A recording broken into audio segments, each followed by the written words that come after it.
আরে ভাই, নাহিদ রানা। নাহিদ রানা, নাহিদ রানা নামটা তো এখন একটু বেশ exciting.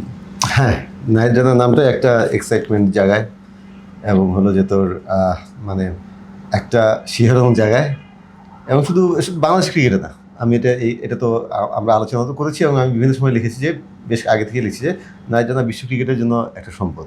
Are you ready to be face of tomorrow? আগামীর তারকা হওয়ার সুযোগ এখনই। রেজিস্ট্রেশন করো faceoftomorrow.show। এবং সেটা বিশ্ব ক্রিকেট এখন অ্যাকনোলেজ করা শুরু করেছে, রিকগনাইজ করা শুরু করেছে। পিএসএলে যাওয়ার পর থেকে একটু হয়েছে, আর এই টেস্টের পারফরমেন্স, নিউজিল্যান্ডের সঙ্গে ওয়ানডে পারফরমেন্স এই সময়গুলোতে হয়েছে। ইন্টারেস্টিংলি কালকে কলকাতার একটা ইংরেজি দৈনিকের একজন জার্নালিস্ট, তারা খুব আগ্রহ নিয়ে আমার কাছে জানতে চাচ্ছিল সব কিছু। আমি বলছি আইপিএলের সময় তোমরা নাহিদ রানাকে নিয়ে স্টোরি করতে পারবে? বলছে হ্যাঁ, আমার অনেক বড় স্টোরি হবে এটা। সো অনেক ডিটেলস অনেক কাছে জানতে চাচ্ছিল। সো আইপিএলের সময় একটা ভারতের পত্রিকায় নাহিদ রানাকে নিয়ে বড় স্টোরি হচ্ছে। আমি বললাম যে হ্যাঁ, পাকিস্তানের সাথে 5 উইকেট পেয়েছে তো সেই কারণে। বলছে না, শুধু পাকিস্তানের কারণে না, ব্যাপারটা হচ্ছে নাহিদ রানার এই যে মানে তার যে ভিতর যে জিনিসটা আছে, যে উপকরণটা, যে রসদটা আছে, সেই রসদটার জন্যই তারা।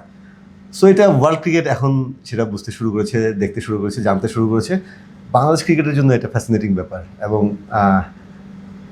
আমরা নিশ্চয়ই আরও আলোচনা করবো। কিন্তু ওই ক্রিকেটে তো স্টার লাগে, সব খেলতেই স্টার লাগে, ক্রিকেট আরও বেশি লাগে, আমাদের এই অঞ্চলে আরও বেশি স্টার লাগে, ক্রাউড পুলার লাগে, যাদের দেখার জন্য দর্শক মাঠে যাবে।